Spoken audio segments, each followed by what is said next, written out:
आज भोजपुरी के trending star Khesari Lal Yadav और आशीष यादव में हो चुका है बातचीत। जी हाँ दोस्त, जितने भी आशीष यादव के फैंस हैं उनके लिए बहुत ही बड़ी खुशखबरी न्यूज है। जी हाँ दोस्त, आप लोग वीडियो को अंत तक बने रहिएगा, आप लोग को सब कुछ पता चल जाएगा आखिर क्या बोले हैं नहीं बोले हैं, आप लोग देख सकते हैं सामने। अरे प्रणाम प्रणाम।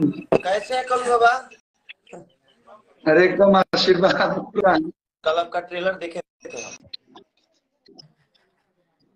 तो भैया लोग आप सभी देखे होंगे आशीष यादव और खेसारी लाल यादव कितने हंसते हुए तरीके से बात कर रहे हैं। जी हाँ दोस्त, आप सभी को पता है कि आशीष यादव एक मगही के सुपरस्टार है, वहीं पर खेसारी लाल यादव भी एक भोजपुरी के सुपरस्टार है, लेकिन दोनों तो हैं ही यादव ही। जी हाँ दोस्त, जिसके कारण बस आज ये दोनों इंसान है एक साथ मिल गए और कहें कि अब भोजपुरी के ट्रेंडिंग स्टार के साथ जल्द से जल्द आशीष यादव उनके साथ काम करेंगे, क्योंकि आपको लोग को पता है कि आशीष यादव एक मगही का सुपरस्टार है। वो जो है मगही में काफी ज्यादा उनका गाना ट्रेंड में रहता है और काफी ज्यादा गाना चलता है।